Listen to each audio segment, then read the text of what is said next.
solo el 10% de los trastornos de oclusión y dolor orofacial, que van por otro camino.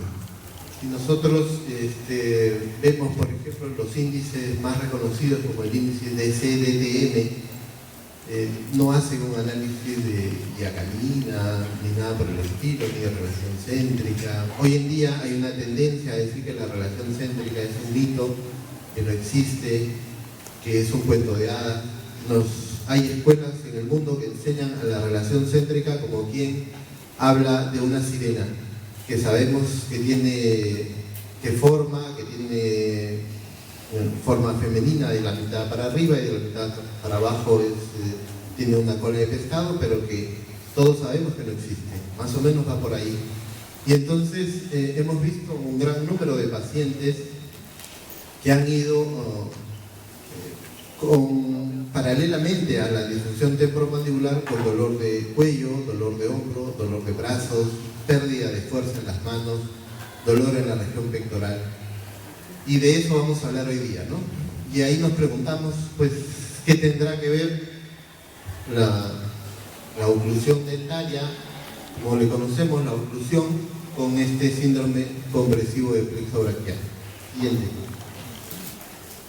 Entonces, para entender eso, pues nos vamos a aprender un poco a hablar de síndrome compresivo de plexo braquial y luego un poco de trastornos de oclusión, y luego lo haremos y veremos cómo es que se relacionan esto. Entonces, el plexo braquial, pues todos lo hemos estudiado en nuestros cursos de anatomía, es un conjunto de nervios que se van a formar desde la cervical 5, algunos dicen desde 4, y que van a dar distintos ramos hasta la T1, para dar ¿qué cosa? Siguiente, por favor. Básicamente una inervación sensitiva y motora al miembro superior, incluido la región pectoral. Entonces, básicamente esa es su función, da una inervación sensitiva y motora, hace que podamos mover el brazo, ¿ok? Y sentir el dolor, etcétera, en la región pectoral y en el miembro superior. Siguiente, ¿no? Si nosotros vemos, pues básicamente esa es la distribución, ¿no? de estos nervios en el miembro superior. Siguiente. ¿Puedes andar esto exponiendo? No. Siguiente. Y entonces, cuando existe una lesión, los neurólogos hacen esta clasificación según su función. Entonces, la mayoría, cuando nosotros vamos y revisamos la bibliografía de los neurólogos, ellos tienen dos clasificaciones, ¿no? O sea, que sea por encima de la clavícula, o sea, las supraclaviculares y las infraclaviculares. En las supraclaviculares, y es eso lo que habitualmente le ocurre al paciente. Cuando un paciente tiene dolor de cuello, dolor de brazos, acude al neurólogo, lo primero que le hacen es un escáner, o sea, tomografía o radiografía cervical, y van a ver si los espacios intervertebrales están aplastados o no, si se han juntado. Si no hay ahí nada, pues le dicen no tienes nada y solamente medicamentos para controlar el dolor. Siguiente, por favor. Cuando ellos ven la etiología, básicamente están pensando en trauma, o sea, trauma cerrado, trauma permanente, o inclusive traumas obstétricos, ¿no?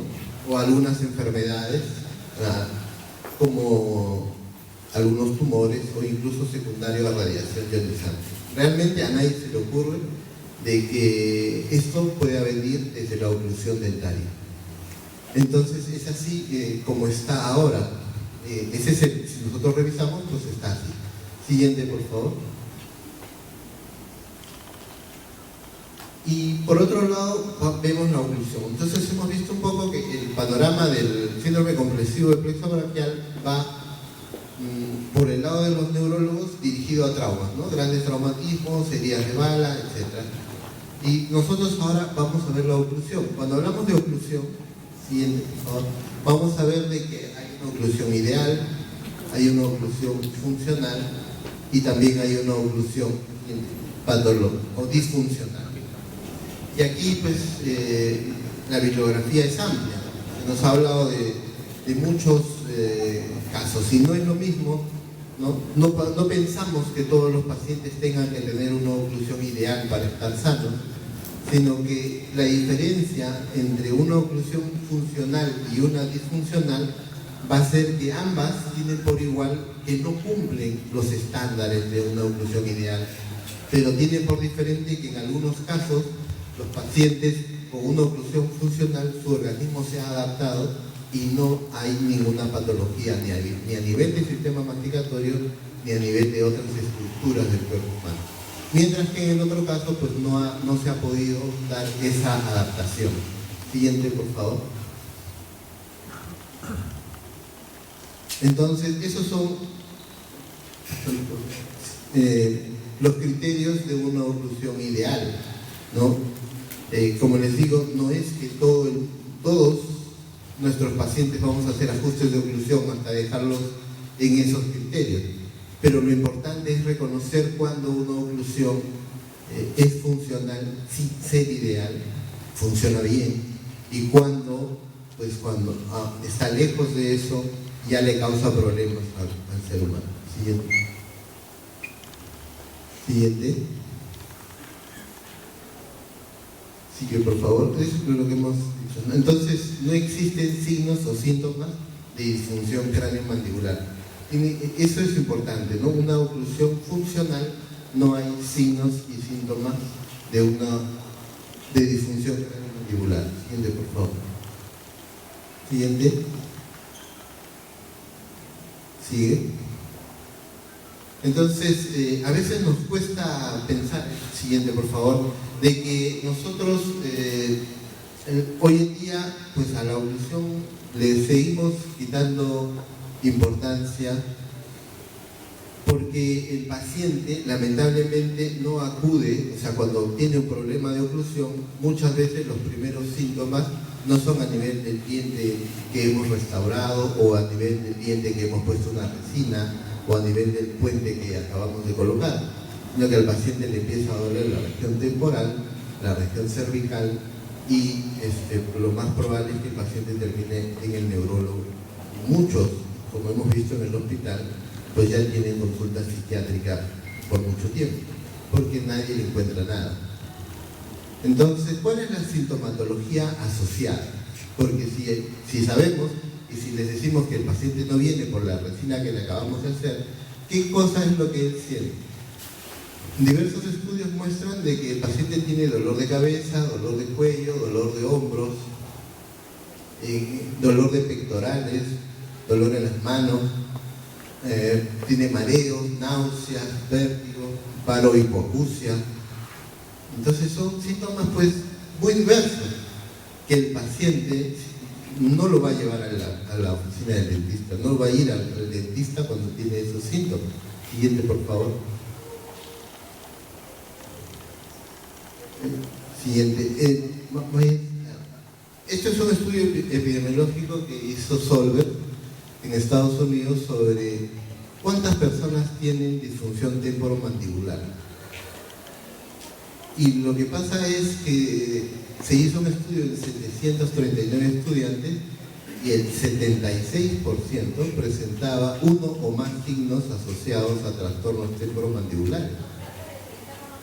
Pero miren, al final, solo 5% son pacientes típicos. O sea, solo 5% son personas que buscan ayuda. Hay un gran número de personas que están en esos estadios intermedios que no van a llegar a tener una atención adecuada.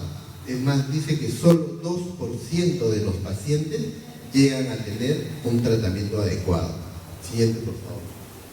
Y entonces, ¿cómo se relacionan los trastornos temporomandibulares, los problemas de articulación, con el hombro y el brazo? Y entonces, anatómicamente es a través del cuello, ¿no? O sea, si nosotros vemos que conecta, pues el cuello. Siguiente, por favor. Y hay varios estudios sobre eso. En la Universidad de Alberta, en Canadá, hicieron una revisión bibliográfica entre qué asociación existe entre la disfunción craneomandibular y los problemas de cuello. Y ellos revisaron y dijeron que concluyeron, después de revisar muchos artículos, de que hay una relación, pero nadie puede explicar cómo. O sea, muchos investigadores, muchos clínicos en el mundo han reportado de que los pacientes de disfunción temporomandibular tienen problemas en el cuello. Lo que no encuentran es cómo es posible esto. La gente se pregunta, ¿y qué? ¿Acaso hay un nervio que va desde el diente o el tegémino tiene una conexión con el plexo braquial? ¿Qué es lo que pasa? Entonces, siguiente por favor. Han hecho varios estudios y han encontrado que efectivamente los pacientes sienten dolor, pero lo que no saben es cómo. O sea, si ustedes van, ahora que vayan a la clínica, que vayan a sus prácticas y ven a un paciente que no tiene guía canina, seguramente tiene dolor en temporal, pero si le preguntan, también tiene problemas de cuello. Y si le preguntan, probablemente también les digan que tiene pérdida de fuerza en las manos. Y si ustedes hicieran palpación en el músculo pectoral, encontrarían que muchos de ellos tienen dolor. Y entonces la pregunta es, ¿cómo es posible esto? Siguiente, por favor. Sí. Nosotros ahora les voy a mostrar un poquito cómo hacemos el examen clínico. Siguiente, es a través de esto, un análisis funcional de la oclusión que mide el grado de apertura bucal, la trayectoria de apertura y cierre, el espacio libre, la palpación muscular, la relación céntrica y el deslizamiento en céntrica, que nos dan datos muy importantes para nosotros. Siguiente, sobre cuándo y cómo nosotros sabemos de que esos síntomas asociados tienen que ver con disfunción craneomandibular. Siguiente, es un video, pues, alguien por favor en la parte inferior. Nosotros, o sea, ¿cómo hacemos? El paciente viene y el examen es completamente clínico. En 20 minutos sabemos si su dolor de brazo tiene que ver con su oclusión o no. Porque pueden haber muchas otras causas. Tampoco vamos a decir que todos los síndromes dolorosos del plexo braquial son causados por una disfunción oclusal. Entonces nosotros tenemos que darle un diagnóstico al paciente. Entonces, para nosotros es muy importante, por ejemplo, ver la trayectoria de apertura, porque cuando hacemos la apertura nosotros vemos de que hay tres posibilidades: de que el paciente abre y cierre en la línea media, de que el paciente abre con cierta desviación pero termina en la línea media, o cuando el paciente abre la boca y su mandíbula queda fuera de la línea media. Si queda dentro de la línea media, pues pensamos que es un problema muscular, mientras que si la abre la boca y queda fuera de la línea media, es un problema articular. Definitivamente un cóndilo se desplaza más que el otro y por eso la mandíbula queda fuera. El diagnóstico más probable es desplazamiento discal anterior sin reducción. Siguiente, por favor. Entonces nosotros le pedimos que, para poder evidenciar, como en este caso, ¿no?, le hemos marcado con unos papelitos y le pedimos al paciente que abra la boca y pues abre con una desviación, o sea, el punto medio quedó fuera de la mitad. Y entonces ahí es donde nosotros pensamos, y si hacemos resonancia magnética, como lo hemos hecho en algunos casos, porque no se pueden todos, efectivamente hay desplazamiento discal anterior. Siguiente, por favor. El grado de apertura. ¿Okay? Entonces, cuando nosotros le colocamos al paciente, hacemos la reducción de este desplazamiento, nosotros podemos ver que el paciente puede lograr nuevamente una apertura sobre la línea media. Y vamos corrigiendo. Siguiente, por favor. Cuando hacemos la palpación muscular, tenemos que seguir los parámetros de palpación con que la presión no supere 1 kilo, ¿ok? Y para eso tenemos que calibrarnos. Existen dinamómetros, pero también podemos hacerlo de manera práctica con una balanza de reloj.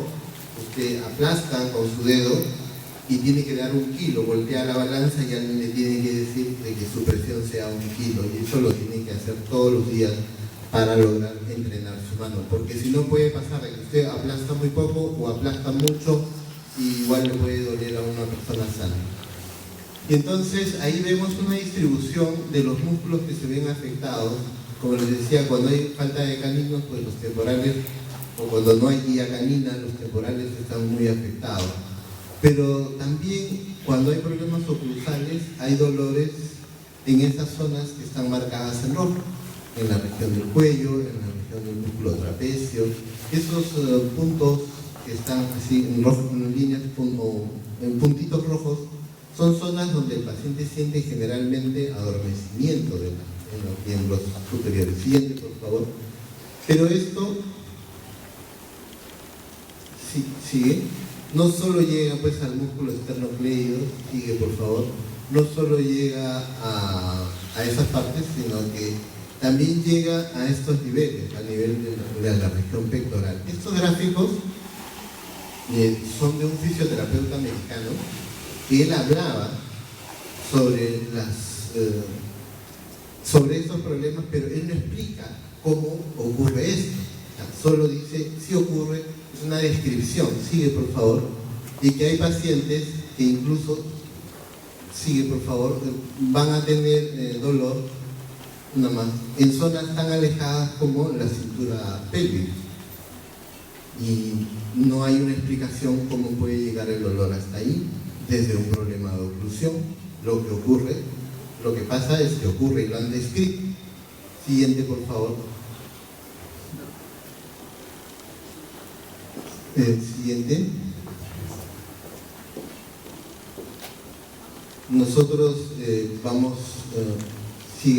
haciendo estos exámenes del paciente, y cuando hacemos la palpación, por ejemplo, vamos encontrando y vamos marcando con unos papeles unas cintas donde le duele al paciente, le hacemos una escala valorativa analógica del dolor de 0 a 10 y vamos marcando para luego de la manipulación saber si estos dolores desaparecen o no desaparecen, para saber si son que corresponden a un problema de oclusión.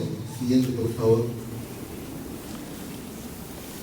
En la evaluación del músculo pterigoideo externo, el fascículo inferior, también nos da datos muy importantes. Siguiente. Porque es uno de los músculos que tiene una inervación muy alta. Su grado de correlación entre neuronas por fibras musculares es bastante alta. Se dice que una neurona para cada 20 fibras musculares, mientras que el trapecio puede tener una para 100.000, y los músculos del ojo uno para cada 4 fibras musculares. Siguiente, por favor. Siguiente. Es un músculo que también causa controversia. Algunos dicen que no se puede palpar o que no se debe palpar porque su palpación no es eficiente. Y realmente cuando uno coloca el dedo en esta parte, entre la escotadura angular hacia arriba, lo único que le separa a su dedo del pterigoideo es el músculo buccinador, que es un músculo muy delgado, bastante extensible. Entonces, si nosotros comparamos, por ejemplo, con el examen clínico que se hace de palpación a través de la pared abdominal, ¿no?, donde tenemos piel, dependiendo de la contextura del paciente, un tejido celular subcutáneo de distinto espesor, y aún así se puede hacer palpación de estructuras blandas, nosotros podemos hacer palpación del pterigoideo externo con bastante facilidad. El que está arriba es una disección que hicimos, donde muestra de que también son 2 fascículos. Algunos dicen que son 1, pero ahí son 2. Estamos cogiendo con una pinza del disco articular y ven cómo se separan ambos fascículos. Siguiente, por favor.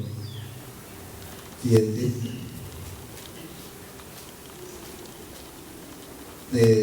La evaluación dentaria, ver facetas de desgaste, es importante, pero siguiente, un aspecto que pasa, por favor, desapercibido muchas veces, son las afracciones cérvico-vestibulares. Entonces, para las palpaciones a nivel intraoral tenemos, ahí hemos marcado rojo, bien representa la proyección del tendón común del temporal. Esa es otra zona crítica a palpar, donde la palpación recomiendan por dentro de boca con medio kilo, ya no con un kilo como se hace extraoral, sino con medio kilo de presión. Siguiente, por favor. El deslizamiento excéntrica es otro factor muy importante que nosotros, y ahí hay mucha controversia, ¿no? ¿Qué excéntrica? ¿Dónde está excéntrica? ¿Cómo llevas a excéntrica en la primera cita al paciente? Pero vean, esta es la oclusión habitual y esta es la oclusión excéntrica con la técnica de Peter Dawson, y la discrepancia es tremenda. Siguiente, por favor. Y luego hablaremos de eso porque esto ha sido construido, ¿no? Miren, por ejemplo, una paciente que esa es su oclusión habitual y esta es su oclusión excéntrica. Muchas veces pasan de 2, 3 hasta 1 centímetro. Hay pacientes que se deslizan mucho. Siguiente, por favor. Las interferencias en las fases laterales también son un punto importante a tener en cuenta. Y cuando hablamos de las interferencias, hablamos o tenemos que tener en cuenta de que hay el desplazamiento lateral inmediato y el progresivo.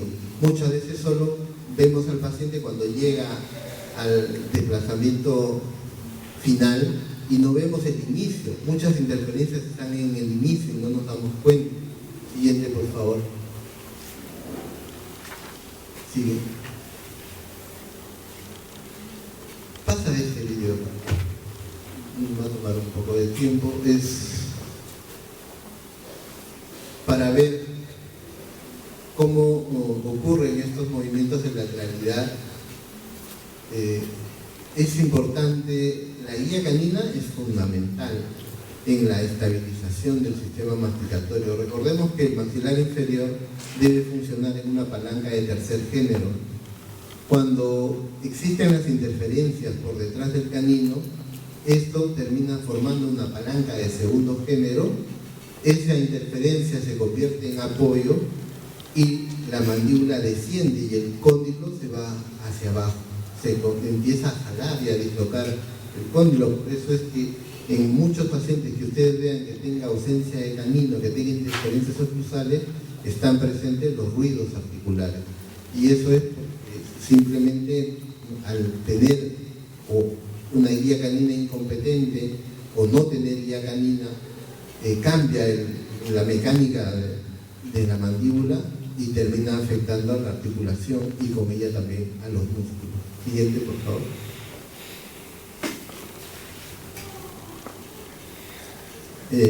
Esto, sigue, por favor, es el esquema de Porcel, ¿no?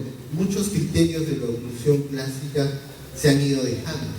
Hoy día muchas veces no sabemos qué es la fórmula de Thielemann o cómo se interpreta la quinta de Hanau, porque lo vamos dejando, porque en la clínica a veces no le encontramos un porqué y va pasando a ser una cuestión muy teórica y no le encontramos la aplicación clínica.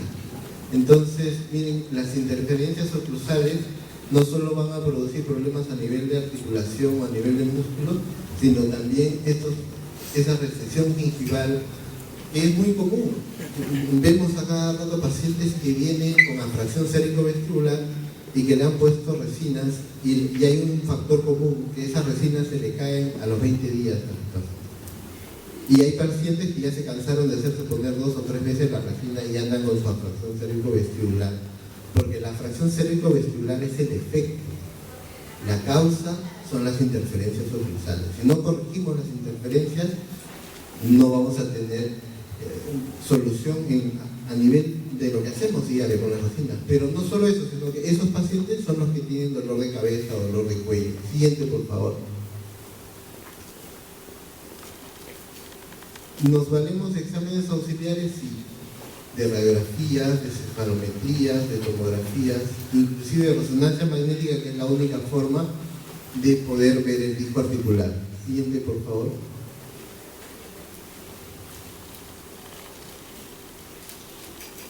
Entonces, aquí vemos vamos a ver un caso pequeño, que una paciente de 20 años que va a la consulta porque quería ver si tenía caries, pero en sus antecedentes patológicos encontramos que tiene dolor de cuello, de espalda y de cintura. Siguiente, por favor.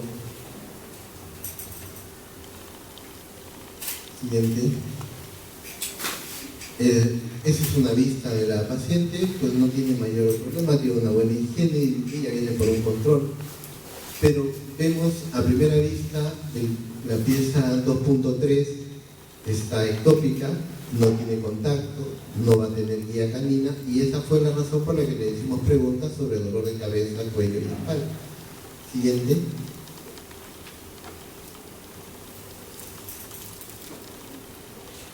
Sigue, por favor.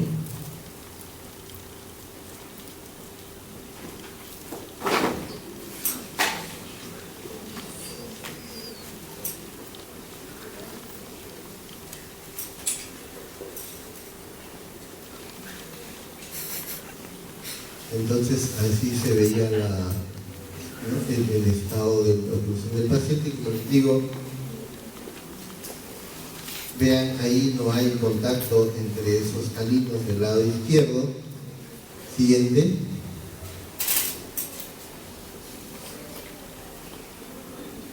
Siguiente. Y vean la diferencia entre oclusión habitual y relajación céntrica, es bastante la diferencia. Siguiente.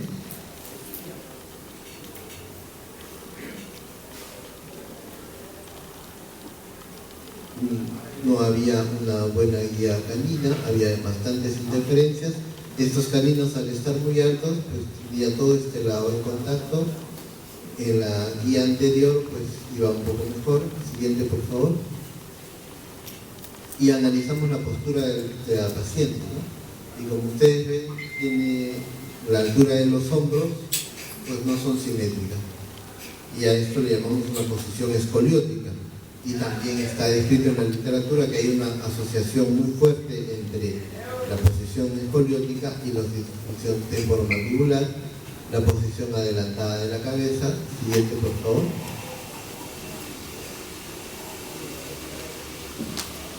Siguiente. Se hicieron todos los registros siguiendo el protocolo convencional para nosotros poder llevar, esta es la toma de relación céntrica con la técnica de Peter Dawson, sus registros. Sigue, por favor, su montaje en el articulador semiajustable. Y en estos casos se hicieron una radiografía cefalométrica. Miren, en eso es en el 2012. Hasta ese momento nosotros no sabíamos explicar por qué ocurría lo que ocurría. No lo sabíamos. Solo sabíamos que pasaba, pero no sabíamos por qué. Y se nos ocurrió hacer una radiografía cefalométrica, siguiente, por favor, con la finalidad de que, siguiente,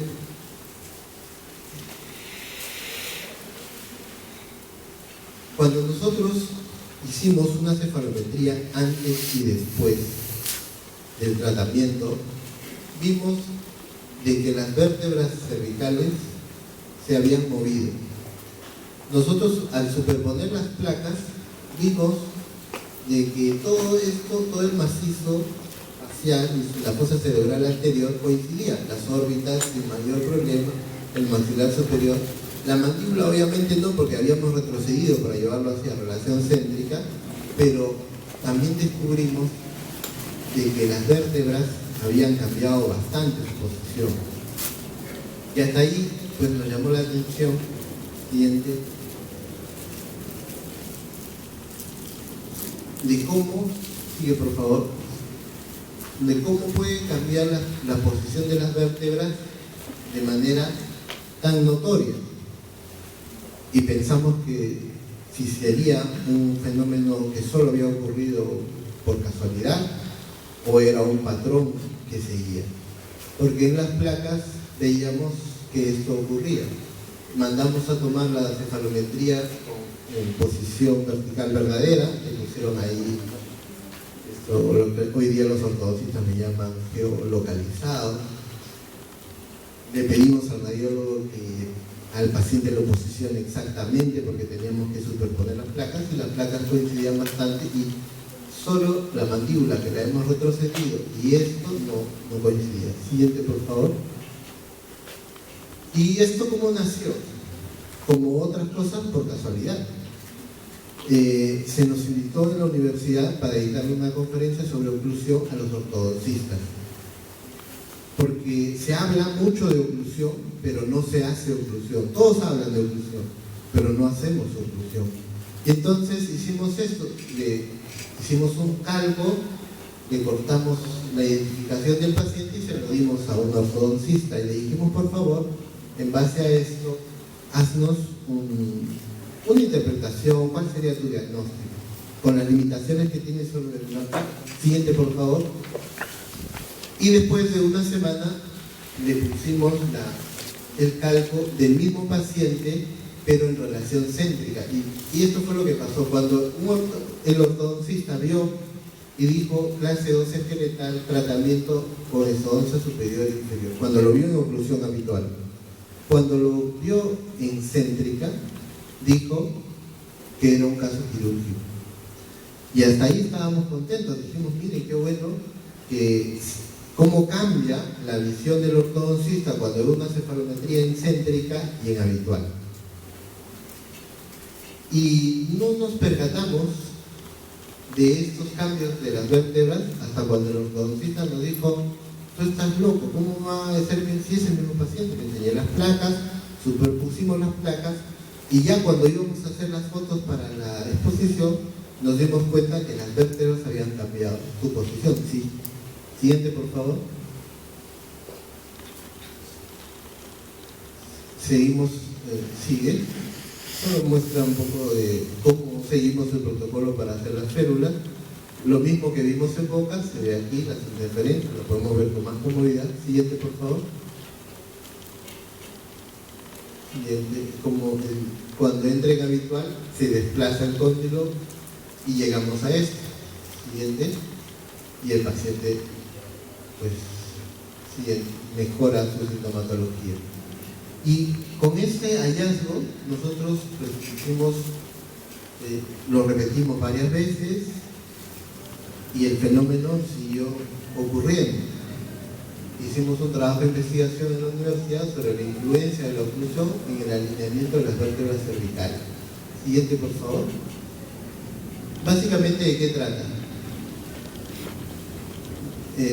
Siguiente, este es otro paciente, es el caso con el que empezamos. Siguiente, de una paciente que viene con brackets, siguiente, y con mucho dolor de cuello, mucho dolor de espalda.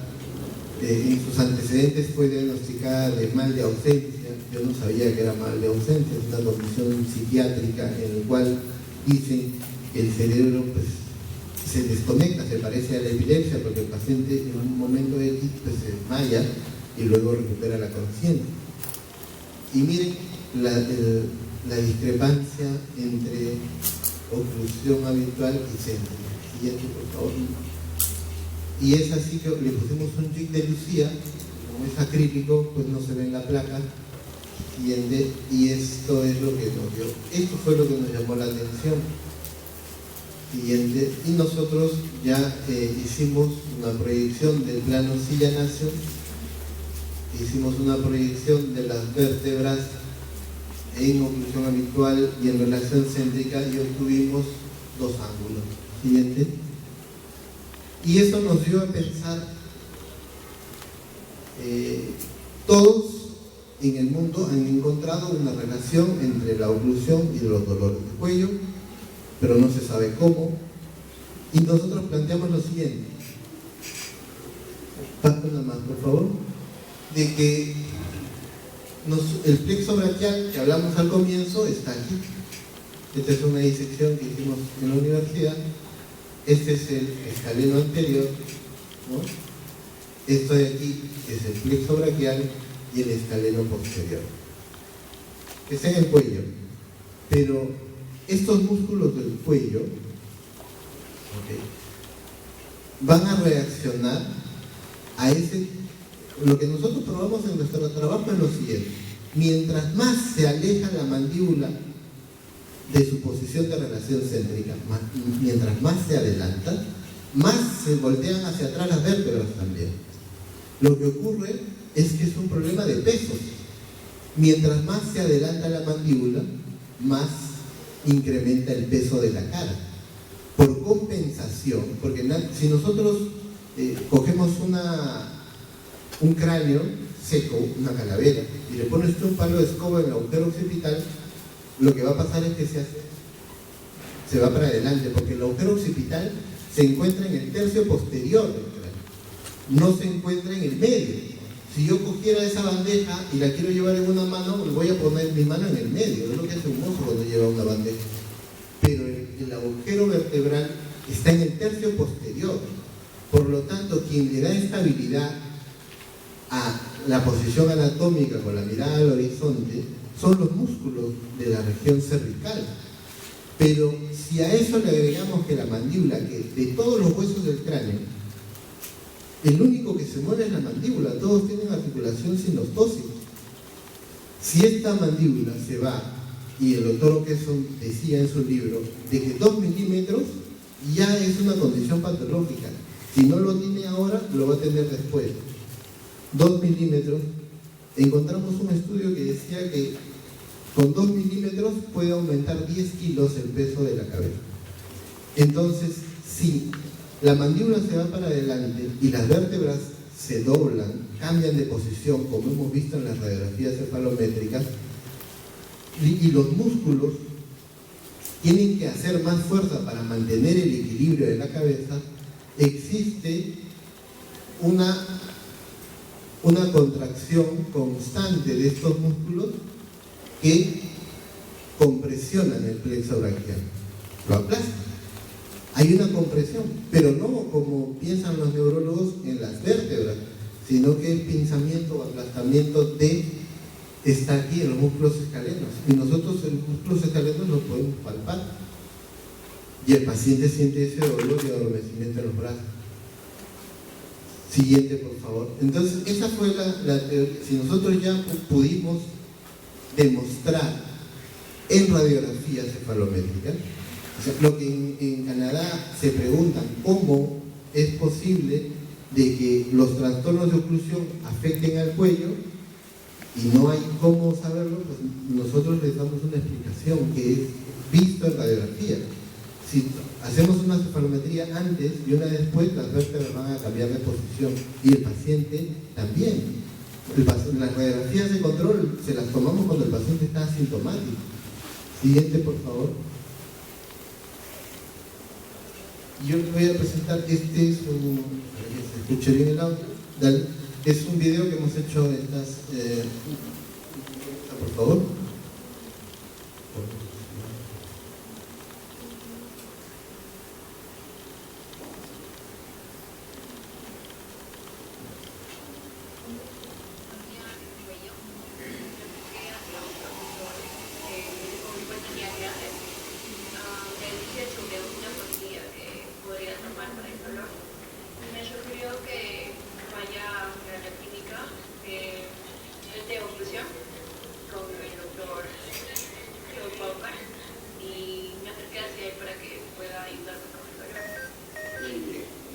¿Cuáles eran los síntomas que tú tenías por el cual tomabas pastillas?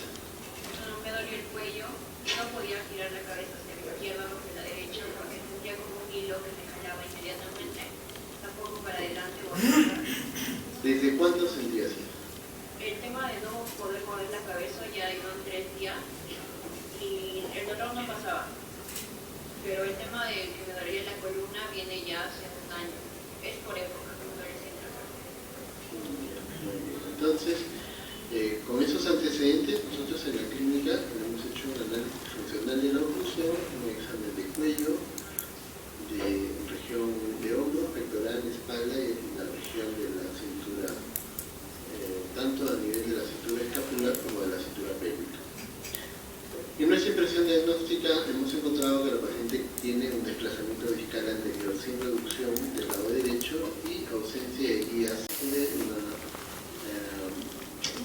recaptura de disco vía manual, un chip de Lucía, y los resultados son los que a continuación nos va a relatar la paciente.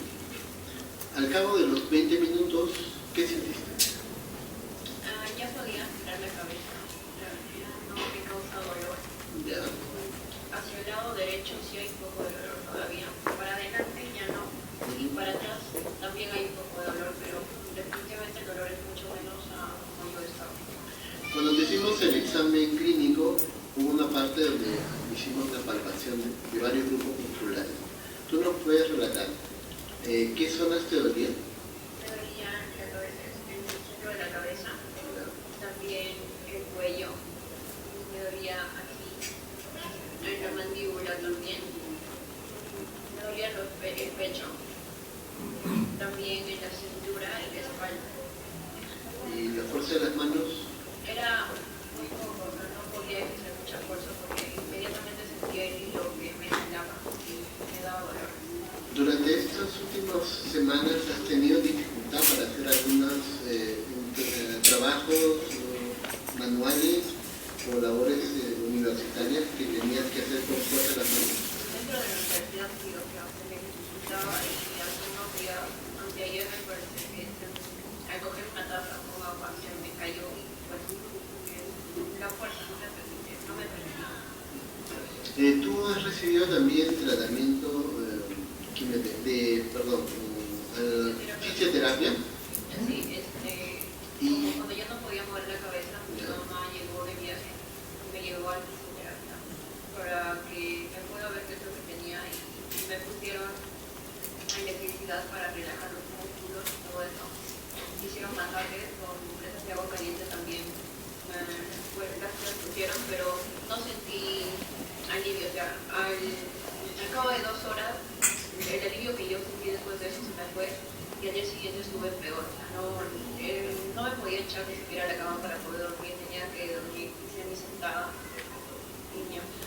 Si tú pudieras comparar los resultados del tratamiento de la fisioterapia con el tratamiento odontológico que te hemos realizado en la universidad, ¿cuál dirías que es más efectivo? El tratamiento odontológico. De verdad a mí me sorprendió porque, como le dije, ni siquiera el hecho de que me hayan aplicado la electricidad y todo para relajar los músculos funcionó tan rápido como lo que me hicieron con la mandíbula. Y fue manual, o sea, lo que fue, no utilizó ninguna máquina, solamente sus manos y me empezó a soltar la mandíbula, a colocarlo y me siento mucho más aliviado. Y ahora que tienes ese dispositivo en boca, ¿te sientes cómodo? ¿Te sientes más relajado los músculos? Así es, ya no, como les decía, ya no tengo dolor. De hecho, dificultad de hablar, pero lo vale. El alivio que yo tengo de dolor me tranquiliza bastante. Ok, muchas gracias. Movemos, siguiente por favor. Es una paciente que llegó y ella en una de sus clases le preguntó a uno de los colegas qué pastilla más fuerte podía tomar, porque ya no aguantaba, no podía voltear la cabeza. Y nosotros empezamos siempre con un examen endoscópico, ¿no? Porque aquí estamos en otra línea de investigación sobre la escoliosis y la disfunción temporomandibular, porque se está convirtiendo como el huevo y la gallina, ¿no? ¿Quién fue primero? Algunos dicen que la escoliosis o la posición escoliótica condiciona una disfunción temporomandibular y pues nosotros estamos viendo por el otro lado, porque veamos también esto, vean la altura de los hombros. Siguiente por favor. Así llega la paciente. Cuando le pedimos que gire a la derecha y a izquierda hasta donde no le duele, pues es todo lo que ella podía girar sin dolor. Siguiente.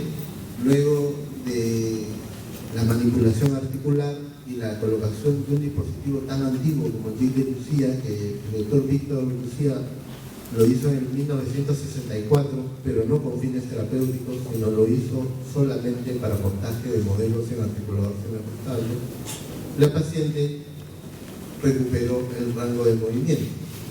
es lo que podemos tomarle foto, porque lamentablemente ni al dolor de pecho ni a la fuerza de sus manos.